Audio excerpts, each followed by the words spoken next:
جنت ہے اور یہی زبان ہے. یہ زبان آدمی کو جنتی بھی بناتی اور جہنمی بھی. اسی زبان سے اللہ کا ذکر کریں، اسی زبان سے کلمہ شریف پڑھیں، اسی زبان سے نعت مبارکہ پڑھیں، اسی زبان سے تلاوت قرآن کریں تو آپ جنت کی طرف جا رہے ہیں. اس زبان سے آپ کسی کی غیبت کریں، اس زبان سے آپ کسی کی چغلی کریں، اس زبان سے آپ کسی کو گالی دیں تو آپ جہنم کی طرف جا رہے ہیں. آج جس عنوان کی طرف ہم نے گفتگو کرنا ہے وہ ہمارے معاشرے کا ایک بدترین گناہ، جس کو اب گناہ سمجھا ہی نہیں جاتا ہے، جسے ہم گالم گلوچ کہتے ہیں، گالی گلوچ کہتے ہیں. یہ ایک ایسا گناہ ہے کہ جس کی طرف ہماری توجہ نہیں ہے. بچہ سماج کا گالی دے رہا ہے، سماج کے بڑے بھی گالی دے رہے ہیں، بڑے بوڑھے بھی گالی دے رہے ہیں، اور اب تو گالی کو لوگ برا سمجھتے ہی نہیں. گالی کیا چیز ہے؟ گالی جو آج سے 1450 سال پہلے گالی دی جاتی تھی وہ کون سی گالی ہے؟ پہلے میں وہ بتا دوں آپ کو. گالی کسے کہتے ہیں؟ یعنی کسی کو کہنا کہ تیری ماں ایسی، اس کو آر دلانا ماں پر سے کہ تیری ماں ایسی. جیسے مثال کے طور پہ اس دور میں عورتیں ختنہ کرتی تھی تو کوئی کسی کو کہتا تھا تو ختنہ کرنے والی کا بیٹا ہے. یہ گالی تھی اس دور کی. آج کے دور کی جو لیٹسٹ گالیاں ہیں، نئی گالیاں، اس کا تو تصور ہی نہیں تھا. تو اب جتنی بھی حدیثیں میں بیان کروں گا وہ کہ جتنا بھی عذاب بیان ہوگا گالی پر کس پر ہوگا؟ وہ جو اس دور کی گالیاں ہیں. یہ تو آپ جو بک رہے ہیں اس کا تو شمار ہی نہیں. جو ہمارے معاشرے میں گالی دی جا رہی ہے اس کا تو شمار ہی نہیں ہے. شاید رسول اللہ کے دور کے لوگوں نے اس کا کبھی تصور بھی نہیں کیا ہوگا کہ کوئی مسلمان یہ بھی کہے گا.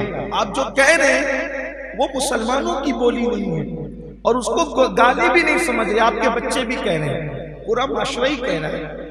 الیاذ باللہ. یہ کافر لوگ دیتے تھے جو گالیاں، بلکہ کافر بھی نہیں دیتے تھے اس دور کے جو آپ اور ہم گالیاں آج ہمارے سماج میں رائج ہے نا. اللہ رحم و کرم فرمائے. تو گالی کس کو کہتے تھے اس دور میں؟ کہ اے ختنہ کرنے والی کے بیٹے آؤ، اے ختنہ کرنے والی کی اولاد. یہ گالی تھی اس دور. حضرت ابو ذر نے، معاذ اللہ میں یہ نہیں کہنا چاہتا کہ کسی صحابی نے گالی دی، لیکن حدیث میں آیا تو میں پڑھ رہا ہوں اس بات کو تاکہ آپ کو عبرت ہو. حالانکہ یہی بات انہوں نے کہی، اے ختنہ کرنے والی کے بیٹے. حضرت ابو ذر نے ایک شخص کو یہ بات کہی کہ اے ختنہ کرنے والی کے بیٹے، تو وہ جناب بارگاہ رسالت میں عرض کی یا رسول اللہ دیکھیے یہ مجھے ایسا کہتے ہیں. آقا کریم صلی اللہ علیہ وآلہ وسلم نے کتنا سخت جملہ کہا حضرت ابو ذر کو. ابو ذر، کیا زمانے جہالت کی باتیں اب بھی تمہارے اندر موجود ہیں؟ اس زمانے جہالت سے کیا مراد ہے پتہ ہے؟ یعنی دور کفر کی بات. اب غور کریں جملہ کتنا ہے. آپ سے میں صرف توجہ چاہتا ہوں. آج خاص یہ عنوان امام صاحب کی فرمائش پر حافظ عثمان صاحب نے مجھے کہا تھا کہ اس عنوان پر آپ کسی اجتماع میں گفتگو کریں. اجتماع میں موقع نہیں ملا تو انہوں نے کہا جمعہ میں آ جائیں. اب وہ ہوتے تو اچھا ہوتا لیکن ان کو کہیں بھیج دیا گیا بیان کے. لیکن ان کا درد مند دل اس بات پر بے چین ہوا کہ یہ بات ہونی چاہیے. لیکن آپ توجہ کریں، صحابی رسول کی زبان سے جملہ نکلتا ہے ختنہ کرنے والی کے بیٹے، آر دلانے کے لیے، اور اس کے بعد اللہ کے رسول علیہ السلام اس کمپلین پر کہتے ہیں کہ کیا تمہارے اندر اب بھی زمانے جاہلیت کے معاملات، زمانے جاہلیت کی باتیں اب بھی تمہارے اندر موجود ہیں؟ اور زمانے جاہلیت زمانے کفر کو کہتے ہیں. گویا کہ آنے والے قیامت تک کے مومنین کو تنبیہ کی جا رہی ہے کہ گالی دینا یہ مسلمانوں کا شعار نہیں بلکہ یہ کفر والوں کا شعار ہے. کس بات پر؟ کس بات پر؟ صرف اتنا کہنے اللہ کے رسول صلی اللہ علیہ وآلہ وسلم نے فرمایا جو گالی دیتا ہے اللہ اس کو اپنا دشمن بنا لیتا ہے.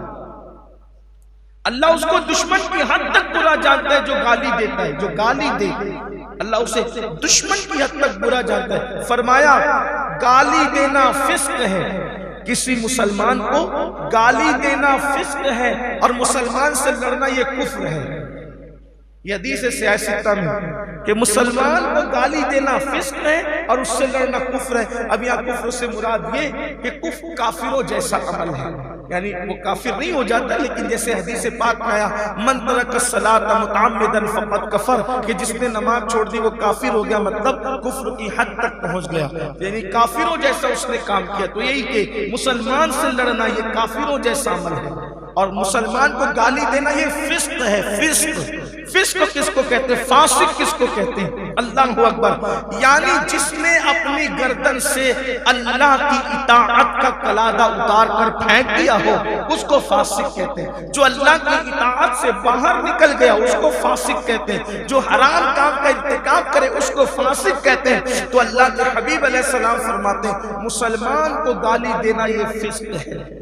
تھوڑا سا غور کریں ہم اور آپ، لوگ تو بیوی کو بھی گالی دیتے ہیں، اور وہ بھی کون سی گالی؟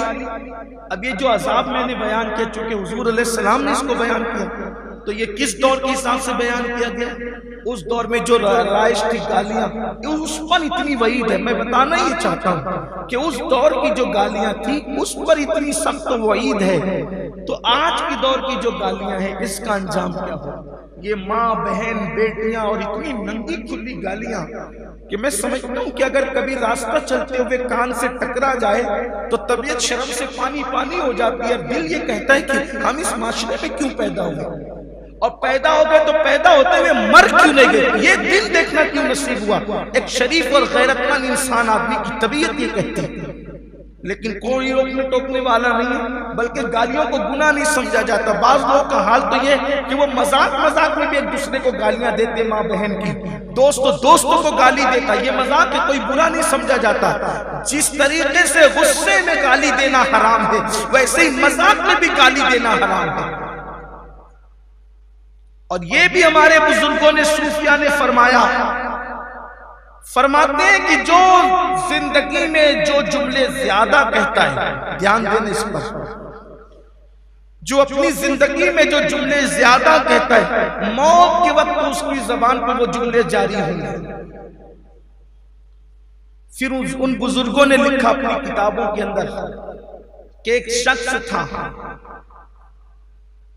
جب اس کی موت کا وقت قریب آیا تو وہ کہتا تھا لیمو اتنے میں لے لو اور لیمو اتنے میں لے لو۔ تو لوگ کہتے تھے تو لیمو تھوڑی بیچ رہے تو تیری سکرات کا وقت ہے۔ تو اس کے گھر والوں نے کہا یہ لیمو کا کاروبار کرتا تھا، اس کی زبان پہ رات دن یہی جاری تھا کہ لیمو اتنے میں لے لو اتنے میں لے لو، اسی لیے یہ زبان پہ جاری ہے۔ ایک شخص سے مرا تو اس کی زبان پہ جاری تھا وہ حمام والی کتنی اچھی تھی۔ فقیہ ابو اللیث سمرقندی لکھتے ہیں کہ وہ حمام والی کتنی اچھی تھی، وہ حمام والی کتنی اچھی تھی، وہ یہ کہتا تھا۔ تو کہا کہ یہ حمام والی اچھی تھی کا قصہ کیا ہے؟ تو اس کے دوستوں نے بتایا کہ دراصل بات یہ تھی کہ ایک خاتون مسافر تھی، مسافر عورت تھی، اور اس کو عورتوں سے بدکاری کرنے سے بڑی دلچسپی تھی۔ تو ایک خاتون جو ہے وہ حمام کا راستہ، اس دور میں حمام میں لوگ غسل کرنے جاتے تھے، مسافر لوگ حمام بنے ہوتے تھے، تو وہ خاتون نے پوچھا کہ حمام کا راستہ کدھر ہے، مجھے غسل کرنا ہے۔ تو اس نے اپنے گھر میں کہا کہ یہ حمام ادھر آ جاؤ، وہ چلی گئی۔ تو اس کو پکڑ کے دروازہ بند کیا، کہا کہ میں تیرے ساتھ بدکاری اور بدی کرنا چاہتا ہوں۔ تو چونکہ وہ عورت ہوشیار تھی اس نے اپنی آبرو کو بچانے کے لیے حیلہ اختیار کیا، کہا جتنی بدکاری تجھے پسند ہے اس سے زیادہ بدکاری مجھے پسند ہے۔ تو کافر کا بدکاری ضرور کروں گی لیکن مجھے بھوک لگی، بھوکے پیٹ کیسے بدی کروں؟ اگر کھانا کھا لوں تو بدی کرنے میں اور مزہ ہے۔ اس نے سوچا یہ تو مجھ سے بھی زیادہ بدکار نکلی اور یہ مجھ سے زیادہ جو ہے وہ گناہ پر دلیر ہے، تو اس کو یقین آ گیا۔ تو اس نے کہا ٹھیک ہے میں تیرے لیے کھانا بھی لے کر آیا۔ وہ جیسے کھانا لانے کے لیے گیا ادھر یہ اپنی آبرو بچا کر گھر سے باہر نکل گیا۔ تو پوری زندگی اس کا اس پہ اثر تھا، اس کے حسن اور خوبصورتی کا۔ تو اکثر اپنے دوستوں سے کہتا تھا کہ وہ حمام والی کتنی اچھی تھی، وہ حمام والی۔ ذرا ان کے لیے بھی عبرت ہے جو لوگ کالج کی لائف میں گناہ کرتے ہیں تو کہتے ہیں نا کالج کی لائف کتنی اچھی تھی، گناہوں کو یاد کر کے کہتے ہیں کتنی اچھی تھی۔ اسی طریقے سے جو کسی سفر میں گناہ کر کے آتے کہتے وہ سفر میں کیا مزہ آیا تھا، یعنی وہاں جو گندگی کی تھی، وہاں جو پاپ کیے تھے، جو بدکاریاں، ساری زندگی اس کی لذت لیتے رہتے، کیا مزہ آیا تھا۔ ذرا وہ یہاں پہ عبرت کے ناخون لیں، ذرا وہ ہوش کے ناخون لیں، اس لیے کہ موت تو آنا ہے۔ جتنی بھی زندگی کے اندر پاپ کر لو، جرائم کر لو، عیش کر لو، طبیعت کے مطابق زندگی گزار لو، ایک وقت تو موت تو آنا ہے۔ اللہ جس کو اچھی موت دے دے اس کی موت اچھی ہے، ورنہ پھر تباہی تباہی ہے۔ اللہ اکبر۔ تو اس نے کہا وہ حمام والی کتنی اچھی تھی، لوگوں نے کہا اس کو سکرات لگی ہے، اور یہ حمام والی کو یاد کرے تو یہ واقعہ بتایا گیا، وہی کہتے کہتے وہ مر گیا۔ اب میں یہاں ان لوگوں سے کہتا ہوں جن کی زبان پہ رات دن گالی ہے، اور وہ بھی گندی گندی گالیاں، بیٹوں کو گالیاں، بہووں کو گالیاں، بہنوں کو گالیاں، سب کو گالیاں، سب کو گالیاں دی جا رہی، اور کوئی وہ بڑا پن سمجھتے گالی دینا، اپنا حق سمجھتے گالی دینا، بلکہ کچھ لوگ تو فخر سے کہتے ہیں کہ میں نے ابھی فلاں کو گالیاں دی، اتنی گالیاں دی، اس کو بہت گالیاں سنائی۔ گالی کیوں دیتے؟ اگر یہ مرتے وقت یہ جو عادت بنی ہے نا گالی کی، جو عادت ہوگی، اسی لیے کہتے کلمے کی عادت ڈالو، اٹھتے بیٹھتے چلتے پھرتے کلمہ پڑھا کرو، سوتے ٹائم کلمہ پڑھا کرو، اٹھنے کے بعد کلمہ پڑھا کرو، نماز کے بعد کلمہ پڑھا کرو، وضو کے بعد کلمہ پڑھا کرو، کلمہ کلمہ کلمہ کی عادت بناؤ، تاکہ دنیا سے جاؤ تو مرتے مرتے کلمہ پڑھتے ہوئے جاؤ، گالیاں مت دو۔ یوں بھی سرکار غریب نواز رضی اللہ تعالیٰ اپنے ملفوظات میں فرماتے ہیں کہ جس نے کسی مسلمان کو گالی دی، یہ اسی دور، پھر کہتا ہوں اسی دور کی گالی، جس نے کسی مسلمان کو گالی دی اور اللہ کی بارگاہ میں توبہ نہیں کی اور اس مسلمان سے معافی نہیں مانگی، مرے گا تو ڈر ہے کہ کافر ہو کر کے مرے گا۔ جس نے کسی مسلمان کو گالی دی تو مرے گا تو ڈر ہے کہ کافر ہو کر کے مرے گا، مرتے وقت اس کی زبان پہ کلمہ نہیں آئے گا۔ عام مسلمان کو گالی دو تو مرتے وقت زبان پہ کلمہ نہ آئے، موت کے وقت ڈر ہے کہ کافر ہو کر کے مرے۔ جو ساری زندگی بیوی کو، شریک حیات کو گالی دیتا رہا، بیٹوں کو گالی دیتا رہا، گھر میں گالیوں کا، اور یاد رکھنا گھر کے چھوٹے بچے اسی گھر میں گالی دیتے ہیں جہاں بڑے گالی دیتے ہیں۔ گالیوں کا ماحول جہاں بڑوں میں ہوگا وہی بچوں میں ہوگا۔ آج صورتحال کیا پیدا ہوگی پتہ ہے؟ جو لوگ پڑھے لکھے لوگ، سنجیدہ اور شریف قسم کے لوگ ہیں، اب وہ کہتے ہیں کہ مولانا مسلم محلوں میں گھر دیکھنے کی بجائے اب ہم سوچتے ہیں کہ کسی دوسرے محلے میں گھر دیکھیں۔ ہم کہتے ہیں کیوں بھئی، مسلمانوں میں رہو، اس کی برکت ملے گی۔ تو کیا برکت ملے گی؟ جہاں صبح اٹھنے کے بعد گالی سننے کو ملتی اور سوتے وقت تک گالی سننے کو ملتی، وہاں رہ کے کیا کریں؟ یہ معاشرہ ہو گیا ہمارا، اور ماں باپ تو کچھ پڑھی ہی نہیں ہے، گھر والوں کو کچھ پڑھی، کسی کو کچھ نہیں پڑھی ہے، دین دھرم پیٹ کے پیچھے ڈال دیا ہے۔ بس اب کیا رہ گیا؟ کھاؤ پیو عیش کرو، بس اسی کا نام بس زندگی ہے۔ سن لو، اللہ کے رسول علیہ السلام نے فرمایا جب کوئی گالی دیتا ہے تو اللہ تعالیٰ اس کو ہلاک کر دیتا ہے۔ گالی دینے والوں کو قدرت ہلاک کرتی ہے۔ اب ہلاکت کا مطلب کیا؟ قدرت ہلاک کری مطلب اب گالی دینے والوں قدرت تمہیں ہلاک کر کے رہے گی، قدرت تمہیں ہلاک کرے گی، تم ہلاک ہو کر کے رہو گے۔ اب کیسے ہلاک ہوگے؟ کبھی بارش نہیں دے کے قحط میں مبتلا کر کے ہلاک کرے گا، اور کبھی بارش دے گا تو اتنی دے گا کہ سیلاب لا کر کے ہلاک کرے گا، کبھی بیماریاں ڈال کر کے ہلاک کرے گا، کبھی دشمنوں کو مسلط کر کے ہلاک کرے۔ ہلاک ہو کر رہنا ہے، کیونکہ اللہ کے رسول نے فرما دیا جو گالی دے گا اللہ اس کو ہلاک کرے گا۔ گالی دینے والی قوم ہلاک ہوگی۔ ہم گالی سے توبہ کریں، اللہ کی بارگاہ میں معافی طلب کریں، آج سے پہلے جس نے گالی دی وہ توبہ کریں۔ اب آپ کہیں گے کہ بھئی کوئی ہمیں گالی دے تو کیا کریں؟ یہ بھی تو مسئلہ ہے، اس لیے کہ سب تو آج کی محفل میں نہیں، اور آج کی محفل میں سب آ بھی جائیں تو سب سن کے عمل تھوڑی کریں گے، اس لیے کہ شیطان جو دل میں بیٹھا ہے وہ تھوڑی عمل کرنے دیتا ہے، وہ تو کہتا ہے یہ چھوڑو یار، یہ تو مولوی مولانا کا کام یہ بول۔ اللہ سے دعا ہے کہ اللہ علماء حق قیامت تک زمین پہ قائم رکھے، جب تک یہ چیخنے اور بولنے والے رہیں گے ہماری نیا کبھی نہیں ڈوبے گی۔ اللہ ہماری قوم میں حق بولنے والوں کو رکھے، اور اللہ جب تک جسم میں جان دے ہمیں بھی حق بولنے کی توفیق دے۔ اگر ہمیں کوئی گالی دے تو کیا کریں؟ تو اللہ کے رسول کی تعلیم یہی ہے، اگر کوئی تمہیں گالی دے دو تو تم اس کے بدلے میں اس کو گالی مت دو، چھوڑ دو اس کو، نظر انداز کر دو، اس لیے کہ انسان کو اگر کتا کاٹے، انسان کو اگر کتا کاٹے تو کیا انسان بھی بڑھ کے کتے کو کاٹے گا؟ اب جو گالی دینے کی جرات کر رہا ہے تو وہ کیا انسان ہوا پھر؟ اس کو انسان ہونا کب، اس کے اندر انسانیت ہوتی تو وہ گالی کیوں دیتا؟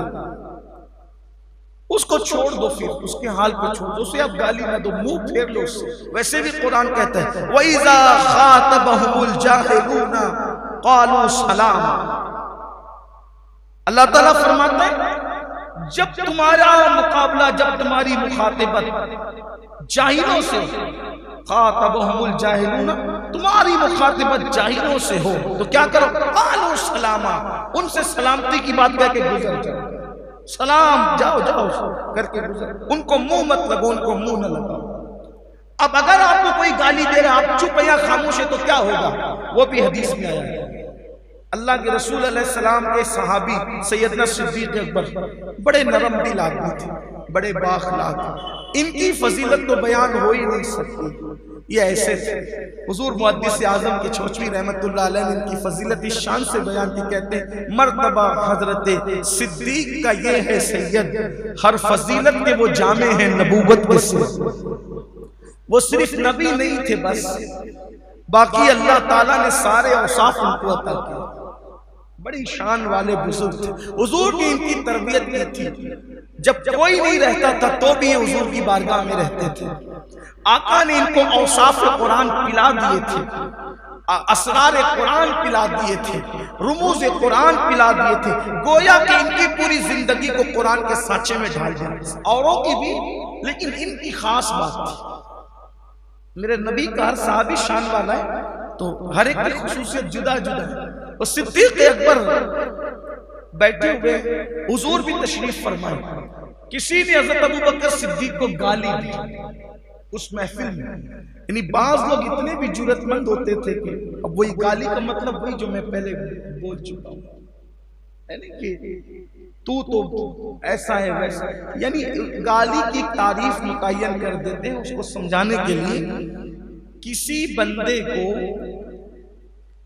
بندے کو اس کے منصب سے گرا کر کہنا یہ گالی ہے۔ اب سمجھ گئے گالی، ساری وعیدیں اسی گالی پر ہیں، اب جو ہم دے رہے ہیں وہ بہت گندی ہے، لیکن گالی مطلب کیا؟ کسی بندے کو اس کے منصب سے گرا کر بولنا گالی، مطلب عالم کو کہنا او جاہل، ٹھیک، عالم کو اپنے کہا او جاہل گالی، نیک کو کہا او بدکار گالی، نیک انسان کو کہا او ریاکار گالی ہے نا، یعنی اس کے منصب سے آپ نے ہٹایا اس کو۔ اسی طریقے سے کسی شریف آدمی کو کہا او بدمعاش گالی ہے، کسی عقل مند کو کہا او بے وقوف گالی ہے۔ اب سمجھ میں آ گئی گالی، یعنی گالی کسی ایک لفظ کا نام نہیں، انسان کو کہہ دیا او کتے گالی ہے، بلکہ کسی انسان کو کہہ دیا او پلے، پلہ تو کتے کے بچے کو کہہ دیا، یہ بھی گالی ہے۔ یہ سب ہے گالیاں آسان زبان میں، کسی کو اس کے منصب سے، اب انسان کو کتا کہا تو ہو گئی گالی، اور کتے کو کتا کہا تو گالی نہیں، کیونکہ ان کا منصب ہی وہی ہو۔ انسان کو کہا پلہ تو گالی ہے، لیکن کتے کے پلے کو کہا پلہ تو کوئی گالی نہیں ہے۔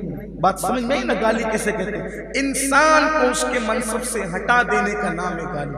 ایک بات کیا اور عرض کروں، اسی لیے کسی بھی مسلمان کو کبھی جاہل مت کہا، مسلمان کو کبھی جاہل مت کہنا، یہ گالی ہے اس کے لیے۔ کیوں؟ اس لیے کہ حضور کا امتی کبھی جاہل نہیں ہو سکتا، وہ ان پڑھ ہو سکتا ہے، وہ ان پڑھ ہو سکتا ہے لیکن وہ جاہل اس لیے کہ جو رسول اللہ کو جاننے والا ہو وہ جاہل کیسے ہو سکتا ہے؟ وہ زمانے جاہلیت والا جاہل کہہ رہا ہوں، کہیں کسی کے کم علمی کو یا بے علمی کو بتانے کے لیے عرف میں کہیں کہہ دیا جائے تو ایک الگ بات ہے، لیکن احتیاط کیا کرو کسی کو جاہل نہ کہو، بچا جاؤ۔ اسی طرح کسی مسلمان کو بے وقوف بھی مت کہا، حالانکہ بہت آسانی سے لوگ کہتے ہیں بے وقوف ہے، احمق ہے، بچا جاؤ، مت کہا۔ پہلی بات تو یہ کہتا ہوں اپنی زبان کو کنٹرول میں رکھو میرے بھائی، کسی کو کچھ نہ کہا۔ ابھی آگے کچھ بہت بڑی باتیں میں کرنے جا رہا ہوں، وقت تو ہو رہا ہے لیکن جلدی جلدی سے کرنا چاہتا ہوں۔ تو صدیق اکبر کو کسی نے گالی دی، حضور علیہ السلام نے حضرت ابوبکر صدیق کو دیکھا، مسکرا دیا۔ صدیق اکبر نے جواب نہیں دیا، کوئی جواب نہیں دیا۔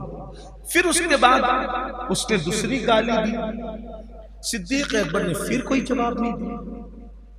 اس نے پھر گالی دی، صدیق اکبر نے پھر کوئی جواب نہیں دیا۔ اب صدیق اکبر کو آیا غصہ، اب جو گالی دے رہا تھا صدیق اکبر نے اس کو جیسے جواب دینا چاہا، حضور علیہ السلام غصے میں جلال میں آئے، اٹھ کے کھڑے ہو گئے، چل دی۔ اب حضور کھڑے ہو جائیں تو صدیق کیسے بیٹھے رہے؟ وہ بھی کھڑے ہو گئے۔ حضور چل دیے تو صدیق بھی چل دیے۔ عرض کی آقا میرے ماں باپ آپ پہ قربان، اس نے اتنی گالیاں دی، آپ چھپ رہے، مجھے دیکھ کے مسکراتے رہے، اور میں نے اس کو کیا جواب دیا؟ آپ جلال میں آگئے، غصے میں آگئے، کہا ابو بکر تجھے کیا بتاؤں، جب تو چپ تھا تو اللہ نے تیری طرف سے فرشتہ مقرر کیا تھا، جب وہ تیری توہین کرتا تھا تو فرشتہ جواب دیتا تھا، جب تو صبر کر کے چپ بیٹھا تھا تو جواب فرشتہ دیتا تھا، جب تو بولنے لگا تو فرشتہ چلا گیا اور شیطان آ گیا، تو جہاں شیطان آئے گا میں وہاں کیوں رکوں، پھر میں وہاں سے چل دیا۔ تو جب تم خاموش رہو گے فرشتہ جواب دے گا، جب تم چپ رہو گے فرشتہ جواب دے دو لوگوں کو گالیاں۔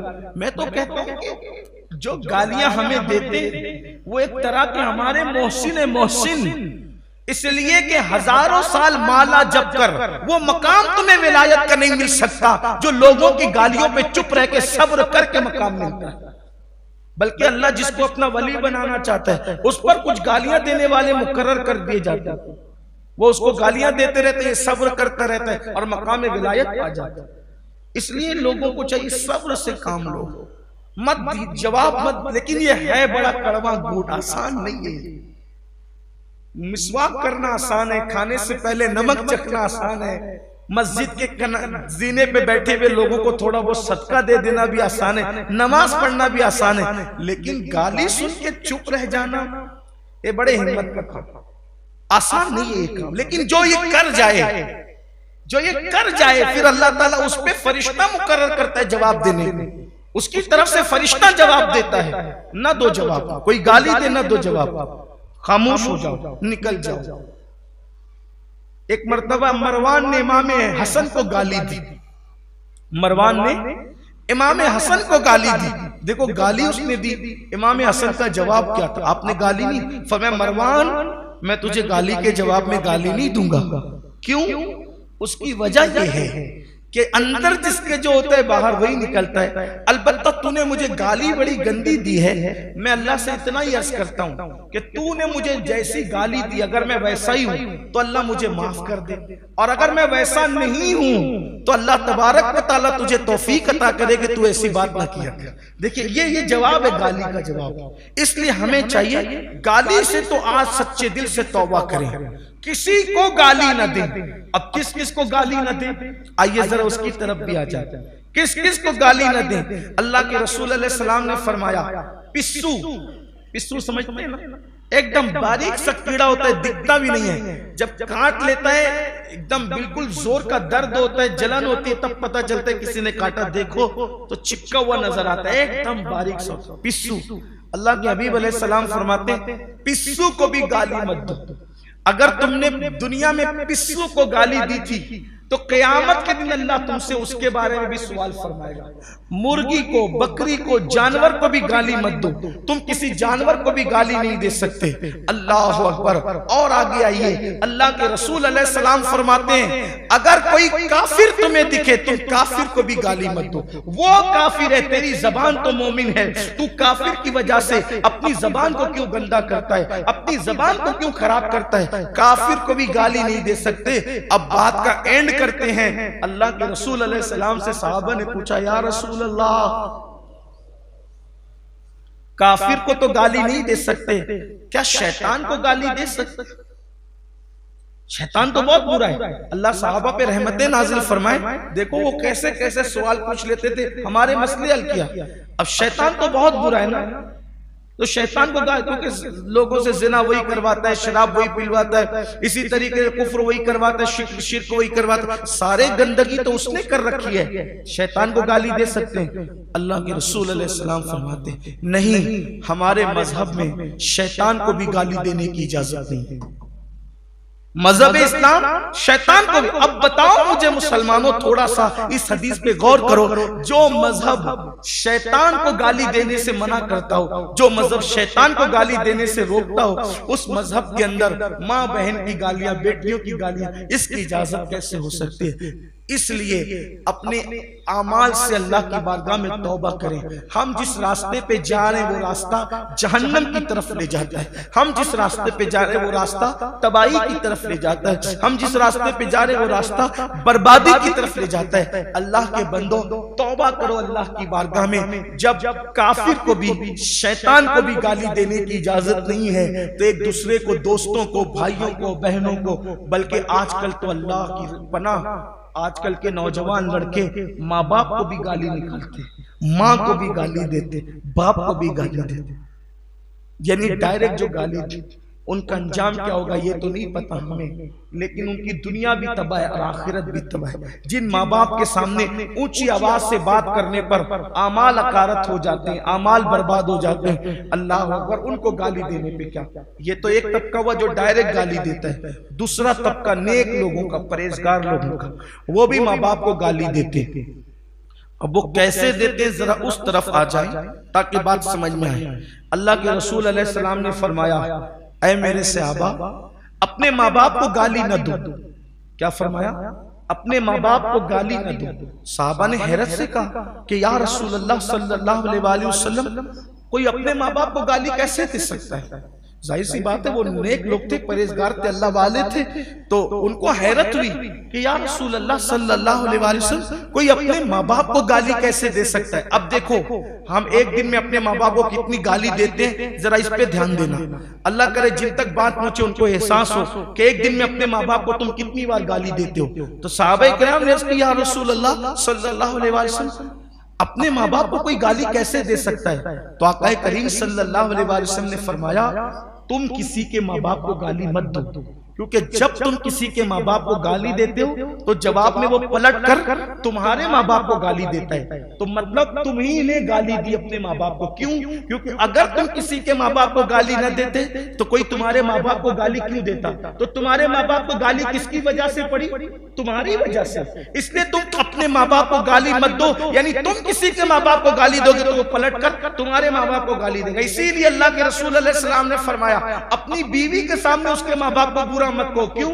تم اپنی بیوی کے سامنے اس کے ماں باپ کو برا کہو گے، تمہاری بیوی پھر تمہارے ماں باپ کو برا کہے گی، گویا کہ تم ذریعہ بنے، تم سبب بنے اپنے ماں باپ کو گالیاں دلوانے کا، گالیاں کھلوانے کا۔ اب سوچو ایک دن میں کتنی بار اپنے ماں باپ کو گالیاں دلواتے ہو، تو گویا کہ تم خود گالی دے رہے ہو، کہ سبب تم بنے ہو۔ ایک بات اور آگے بڑھ کر عرض کر دوں، اسی لیے اللہ رب العزت نے قرآن میں بھی فرمایا کہ کسی کے خدا کو برا مت کہو، کسی کے خدا کو گالی مت دو۔ یہ جو اور دوسروں کے جو خدا ہے نا، جو دوسرے معبودان باطل ہیں، جو دوسروں کے جھوٹے خدا ہیں، ان جھوٹے خداؤں کو گالی مت دو۔ اگر تم ان کے جھوٹے خداؤں کو گالی دو گے تو وہ پلٹ کر تمہارے سچے خدا کو گالی دے گا۔ اس لیے دوسروں کے مذہبی رہنماؤں کی حد تک نہیں کرنے کی ضرورت ہے، ان کو گالی دینے کی ضرورت نہیں، ان کی برائی کرنے کی ضرورت نہیں ہے۔ وجہ کیا ہوگی؟ کیونکہ ہم ان کو کچھ برا بھلا کہیں گے، وہ پلٹ کر کے ہمارے بزرگوں کو، ہمارے آقاؤں کو، ہمارے خدا کو، ہمارے نبی کو برا کہیں گے۔ یعنی اسلام کتنی احتیاط بتا رہا ہے، کافر کو گالی دینے کی اجازت نہیں، شیطان کو گالی دینے کی اجازت نہیں، دوسروں کے جھوٹے خداؤں کو گالی دینے کی اجازت نہیں۔ اب آپ مجھے بتائیں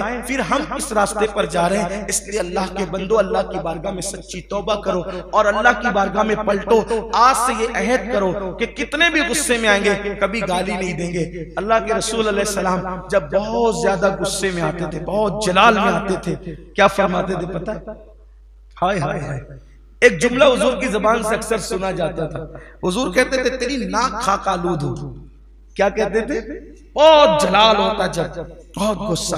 حضرت انس بن مالک کہتے ہیں میں بچہ تھا جب سے حضور کے ساتھ رہتا تھا، 10 سال تک حضور کی خدمت کی، کبھی مجھ پہ غصے میں نہیں آئے، کبھی ناراض نہیں ہوئے، کبھی یہ بھی نہیں کہا کہ یہ کام کیوں نہیں کیا، یہ کام کیوں کیا، کبھی نہیں۔ لیکن دیکھا کہ جب بہت جلال میں تو کیا فرمایا؟ تیری ناک خاک آلود ہو، تیری ناک خاک آلود ہو۔ اب اس کو میں تصور میں دیکھتا ہوں، اس کا ترجمہ لوگوں نے الگ الگ کیا ہے، لیکن آج میں اس کا ترجمہ الگ اپنے انداز میں کرنا چاہتا ہوں۔ خاک آلودوں کا ناک، خاک آلودوں کا مطلب سب بزرگوں نے الگ الگ بیان کیا، میں کوئی بزرگ نہیں ہوں، طالب علم ہوں، لیکن میں اپنے ذوق کے مطابق بیان کرنا چاہتا ہوں۔ اس کا مطلب کیا؟ تیری ناک خاک آلود ہو۔ خاک، کیونکہ مسجد نبوی میں اس دور میں چٹائی نہیں تھی، مصلے بھی نہیں بچھا کرتے تھے، تو مسلمان نماز پڑھتے تھے مٹی میں، تو مٹی میں نماز پڑھتے تھے تو پیشانی اور ناک کو خاک لگ جاتی تھی۔ حضور غصے میں بھی کہہ رہے ہیں اللہ تجھے اتنا سجدہ کرنے والا بنا دے کہ تیری ناک خاک آلود ہو۔ یہ جلال میں بھی دعا ہے، جلال میں بھی تو تیری ناک خاک آلود ہو، یعنی کہ تو اتنے سجدے کرے کہ تیری ناک پر خاک لگ جائے، تیری ناک خاک آلود ہو۔ یہ اللہ کے رسول علیہ السلام کا انداز تھا۔ غصہ ہر آدمی کو آتا ہے، آنا بھی چاہیے۔ جس کو غصہ ہی نہ آئے، جس کو کبھی غصہ ہی نہ آئے وہ مومن نہیں رہتا۔ مومن کی شان ہے غصہ، مومن کی شان ہے۔ کوئی کہتا ہے مجھے بھوک ہی نہیں لگتی، تو ڈاکٹر لوگ کیا کہیں گے؟ آپ کو بیماری ہے۔ بھوک لگنے پہ آپ کم کھاتے ہیں، یہ آپ کا ہنر ہے، آپ کا تقوی ہے، لیکن بھوک ہی نہیں لگتی، بیماری علاج کراؤ۔ تو ایسے کوئی کہے کہ مجھے غصہ نہیں آتا، بھئی آپ کو علاج کرانا چاہیے۔ کہ مومنانہ شان ختم تو نہیں، غصہ آنا چاہیے، مگر غصہ کس پر آئے؟ اپنی ذات کے لیے نہ آئے، اللہ رب العزت کے لیے غصہ ہے۔ یعنی کوئی خلاف شرع کام دیکھو تو غصہ ہے، کوئی حرام کام دیکھو تو غصہ ہے، کوئی ناجائز کام دیکھو تو غصہ ہے۔ حرام اور ناجائز کام دیکھ کر جس کو غصہ نہیں آتا، سمجھ لو کہ اس کے دل میں ایمان کا چراغ ٹمٹما رہا ہے یا بجھ چکا ہے۔ ایمان کی نشانی ہے، جس کے سینے میں ایمان ہوگا وہ حرام کام دیکھ کر ضرور غصے میں آئے گا، وہ ضرور جلال میں آئے گا۔ لیکن اس غصے کو بھی وہ ایسے نہیں اتار دے گا کہ غصے میں آئے تو گالی دے دی، ڈانٹ دیا، مار دیا، بھگا دیا، نہیں۔ اس کا بھی ایک طریقہ ہے، اس کا بھی ایک انداز ہے۔ تو بہرحال غصہ آنا چاہیے، بلکہ فرمایا گیا کچھ لوگ ایسے ہوتے ہیں جن کو غصہ جلدی آتا ہے، غصہ جلدی آتا ہے اور دیر سے جاتا ہے، یہ بڑا برا غصہ ہے، یہ بڑا برا غصہ ہے۔ پھر ایک غصہ ایسا ہے جو دیر سے آتا ہے اور دیر سے جاتا ہے، یہ بھی برا ہے۔ ایک غصہ ایسا ہے مومن کا غصہ جو بہت دیر سے آتا ہے اور بہت جلدی چلا جاتا ہے، جو بہت اور وہ بھی اپنی ذات کے لیے نہیں آتا، کس کے لیے آتا ہے؟ شریعت کے لیے، دین کے لیے، مذہب کے لیے آتا ہے۔ جیسے مروان نے ایک مرتبہ امام حسین کو گالی دی، تو امام حسین کو گالی دی، آپ نے گالی کا کوئی جواب نہیں دیا، لیکن وہ سیدھے ہاتھ سے ناک صاف کرنے لگا۔ امام حسین نے کہا تجھے ناک صاف کرنا نہیں آتی، سیدھے ہاتھ سے نہیں الٹے ہاتھ سے ناک صاف کرتے۔ پتا چلا اپنی ذات کو گالی دی، غصہ نہیں آیا، لیکن ایک خلاف سنت کام ہوتا دیکھا تو غصہ آیا، اس کو ٹوک دیا۔ یہ سیدھے ہاتھ سے ناک صاف مسلمان تھوڑی کرتے ہیں، مروان تو سیدھے ہاتھ سے ناک صاف کر رہا ہے، تو یہ ناک صاف، یہ وہ لوگ تھے جو اہل بیت کا مقابلہ کرنے چلے تھے اور جن کو ناک صاف کرنا بھی نہیں آتی۔ ہم کہتے ہیں نا وہ جن کو ناک صاف کرنا نہیں آتی وہ یہ کام کریں گے، تو وہ یہی تھا جن کے پاس علم تھا وہ کبھی نہیں ٹکرائے نبی کے خاندان سے، جن کے پاس تقویٰ تھا وہ کبھی، جن کو ناک صاف کرنا نہیں آتی تھی وہ ٹکرا رہے تھے۔ پتا چلا ان کی حیثیت کیا تھی، کس حیثیت کے لوگ تھے وہ جو نبی کے خاندان سے ٹکرانے کے لیے نکلے تھے۔ وہ سیدھے ہاتھ سے ناک، تو امام حسین نے کہا تجھے ناک صاف کرنا نہیں آتی؟ غصہ آیا آپ کو، گالی پر نہیں آیا، گالی پر نہیں آیا، خلاف سنت کام دیکھا تو غصہ ہے، لیکن پھر بھی کتنی اچھے انداز دیکھا۔ مسلمان سیدھے ہاتھ سے ناک صاف نہیں کرتا، مسلمان تو الٹے ہاتھ سے، الٹا ہاتھ اسی لیے دیا۔ مجھے یہاں ایک بات اور یاد آئی، ٹائم والا کیا ہو گیا۔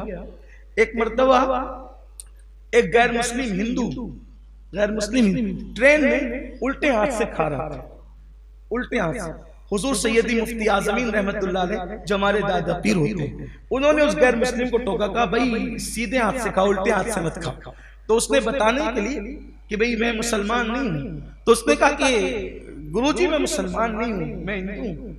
تو آپ نے فرمایا تیرے مذہب کے حساب سے بھی الٹے ہاتھ سے کھانے کی اجازت نہیں ہے، اس لیے کہ جس کو اللہ نے عقل دی ہے اس کو چاہیے کہ وہ سیدھا ہاتھ کھانے کے لیے استعمال کرے اور الٹا ہاتھ گندگی صاف کرنے کے لیے استعمال کرے، اس لیے کہ جس ہاتھ سے گندگی صاف کرتے ہیں اس ہاتھ سے کھانا کیسے کھا سکتے ہیں؟ یہ تو عقل کے بھی خلاف ہے، اور یہ اس کا تعلق جو ہے وہ ایسا نہیں کہ کسی مذہب سے خاص ہو، جو عقل والا ہے وہ اتنی بات تو سمجھتا ہی ہے، اگرچہ اسلام کی تعلیم یہ ہے لیکن عقل بھی کچھ باتوں کا تقاضا کر، اس طرح اس کو آپ نے سمجھایا۔ تو یہاں بھی ہمارے یہاں بھی کچھ لوگ الٹے ہاتھ سے چائے پی لیں گے، الٹے ہاتھ سے کھانے لگیں گے، الٹے ہاتھ سے پانی پئیں گے، تو یہ چیزیں بھی لوگوں کو سمجھنا چاہیے۔ لیکن میں عرض یہ کر رہا تھا کہ مومن کی شان یہ کہ دیر سے غصہ آتا ہے جلدی چلا جاتا ہے، وہ بھی دین کے لیے آتا ہے، اپنی ذات کے لیے نہیں آتا۔ اس لیے اللہ کی بارگاہ میں توبہ کریں، گالیوں سے بچیں، جس کو گالی دیتے دیکھیں اس کو منع کریں، اس لیے کہ گالی کا سب سے بڑا نقصان یہ ہے کہ حضور علیہ السلام نے فرمایا جو گالی دے اللہ اس کو ہلاک کرے، جو گالی دے، اور غریب نواز فرماتے ہیں جو گالی دے گا ڈر ہے کہ وہ کافر ہو کے مرے گا، اس کا خاتمہ ایمان پہ نہیں ہوگا، اس کی زبان پہ کلمہ نہیں آئے گا، اور گالی دینے والوں کا بد انجام یہ ہے کہ میرے آقا علیہ السلام فرماتے ہیں، حدیث پاک کا مفہوم ہے، جو گالیاں دے کر لوگوں کے دلوں کو چھلنی کرتے ہیں جو وہ جہنم کے اندر ان کے ہونٹوں کو اور جبڑوں کو آگ کی کینچی سے کاٹا جائے گا۔ اللہ ہم سب کے حال پہ رحم و کرم فرمائے، اللہ ہماری قوم کو شعور بخشے۔